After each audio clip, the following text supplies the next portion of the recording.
All right, folks, gather round. You won't believe the story I'm about to tell you.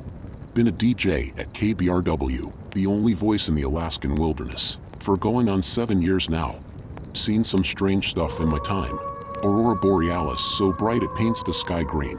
Moose stampedes that sound like an army on the march. The occasional drunken reindeer herder stumbling into the studio. But nothing prepared me for the night the sky started screaming. It began with a faint crackle, barely a whisper over the usual static that haunts these northern frequencies. But as I fiddled with the knobs, the sound grew clearer. A distorted voice, ragged and panicked, speaking in bursts of static and broken phrases. It was a coded message, something I'd never encountered before. Now, I'm no cryptologist, but I've got years of fiddling with dials and deciphering scrambled signals under my belt. Something about this one felt different. A primal fear crackled alongside the static, the urgency in the voice sending shivers down my spine. For the next few days, I became obsessed. Sleep became a luxury I couldn't afford. Every spare moment spent hunched over dusty manuals and code-breaking software. Finally, a breakthrough. The message originated from a remote research outpost on a desolate island in the Bering Sea, a place called Blackwater Rock. The researchers were in trouble, big trouble. They spoke of a discovery, something ancient and terrifying, that had awakened in the frozen depths. Their pleas for help were heartbreaking, the final words a chilling scream that left me hanging on by the threads of sanity. The authorities weren't exactly jumping at the chance to launch a rescue mission based on a crackle of static from a remote island. Ghost in the machine, they called it. But that voice, that raw terror. I couldn't just let them die. Driven by some bizarre mix of responsibility and morbid curiosity, I started making calls, pulling in favors. Found a couple of ex-military guys with a thirst for adventure, a marine biologist with a restless spirit, and a local pilot who, for the right price, was willing to risk his plane in a potentially suicidal mission. The news footage painted us as a ragtag group of thrill seekers, fueled by conspiracy theories and a taste for cheap thrills.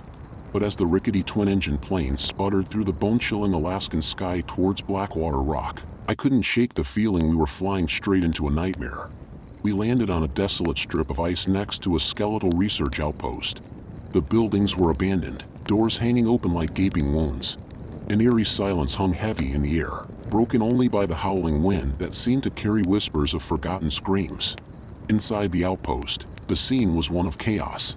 Scattered research papers spoke of an unearthed archaeological site, an alien artifact of unimaginable power.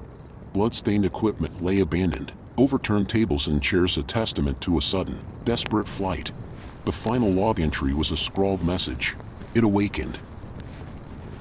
No bodies. No footprints in the snow leading away. The island seemed to have swallowed the researchers whole. A heavy dread settled over us. It felt like we were being watched, unseen eyes following our every move. As dusk began to fall, casting long, ominous shadows on the desolate landscape, we huddled together in a makeshift shelter. The wind picked up outside, howling like a banshee. Was it the wind, or something else? Just then, a low growl echoed across the frozen expanse, a sound that sent shivers down my spine. We stumbled out of the shelter, searching for the source. In the distance, a shadowy figure emerged from the swirling mist. It was tall and gaunt, with glowing eyes that burned through the darkness. Terror froze me to the spot. This wasn't some animal attack, not in the traditional sense. This was something else entirely, something the researchers had unleashed with their meddling. The figure let out a deafening shriek, a sound that seemed to tear at the fabric of reality itself. And that's where things get blurry. The next thing I remember is waking up back on the plane, the island receding on the horizon like a bad dream. We never found the researchers, or whatever monstrosity they awakened. Back in the warmth of the radio studio, the events of Blackwater Rock feel unreal. But the nightmares that plague my sleep, the phantom chills that crawl up my spine every time the wind howls, they tell a different story. The news outlets predictably scoffed at our tale, painting it as a publicity stunt gone wrong. The ex-military guys went back to their survival training courses, the pilot to his risky flights, and the marine biologist to her underwater research. We disbanded, a group bound by a horrifying secret and a shared sense of helplessness. But for me, Blackwater Rock became an obsession. Every crackle of static, every strange anomaly on the radio, triggered a wave of dread. I spent nights poring over the research papers we'd salvaged, desperately searching for answers. The artifact they unearthed was unlike anything known to science. A pulsating obsidian sphere with intricate carvings that seemed to writhe and shift in the flickering light.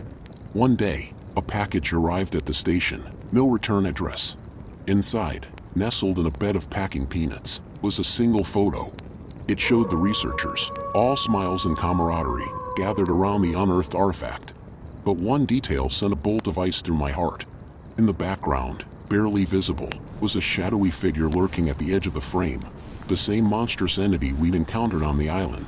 Panic clawed at my throat. This wasn't just contained on Blackwater Rock. The photo, a chilling reminder, meant the entity could travel, perhaps through the researchers themselves, or some unseen connection forged by the artifact. With a newfound purpose, I contacted the marine biologist, Dr. Anya Petrova, the only one who seemed to share my growing unease. Together, we delved deeper into the research papers, searching for a way to contain the entity, or better yet, destroy it. The chances were slim, but it was the only hope we had. Days turned into weeks, the radio station filled with a nervous energy fueled by our research. We interviewed experts in ancient artifacts, consulted with French scientists, anyone who might offer a lead. The deeper we dug, the more horrifying the truth became. The entity wasn't just some dormant menace awakened from its icy slumber. It was a parasite, feeding on fear and despair, manipulating events to ensure its survival. The researchers' discovery and subsequent demise, our own harrowing experience on the island, all orchestrated by the entity to spread its influence. The photo, we realized, was a final warning. A desperate plea from the doomed researchers for someone to stop the cycle. We were it, the last line of defense against a cosmic horror lurking in the frozen wilderness. The story takes a sharp turn when a cryptic message arrives on the station's ancient telegraph machine. It's a single word, repeated in a language the researchers had identified on the artifact: Zoth. Days of frantic research yield a chilling translation: Gateway. Panic sets in. The entity isn't just trapped, it's trying to open a gateway to somewhere far worse. Dr. Petrova, fueled by a mix of scientific curiosity and a desperate need to stop this entity, comes up with a risky plan. The artifact, she theorizes, can be used against itself. By channeling a specific frequency through its intricate carvings, we might disrupt its connection to the gateway and sever its hold on the world. It's a gamble, a last-ditch effort that could backfire spectacularly. But with the howling wind outside growing ever more menacing, and the air itself crackling with an unseen energy, we have no other choice. We gather the resources: a makeshift antenna cobbled together from spare parts, a portable generator humming to life, and prepare to face the entity head-on. As Dr.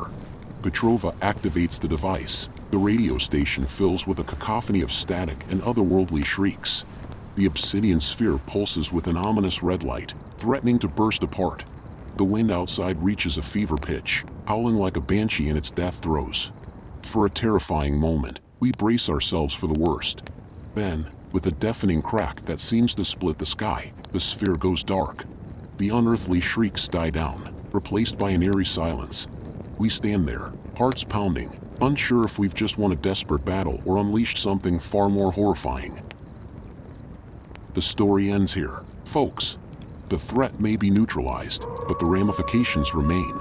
What lies beyond the gateway, and is it truly closed? The experience has irrevocably changed us. Dr. Petrova and I continue our research, forever haunted by the events of Blackwater Rock. And every time the wind howls outside, a shiver runs down my spine, a chilling reminder of the night we faced a cosmic horror, and maybe, just maybe, slammed the door shut on something even worse. The silence that followed the deactivation of the sphere was heavy, pregnant with an unknown future. Dr. Petrova and I exchanged a look, a mix of relief and apprehension swirling in our eyes. We had taken a gamble, and while the immediate threat seemed neutralized, the weight of what we'd done settled on us like a shroud. Days turned into weeks, the silence persisting. The radio crackled with its usual static, devoid of the otherworldly shrieks that had become our unwelcome companions. We monitored the research station's instruments for any anomalies, any sign the entity stirred. But there was nothing.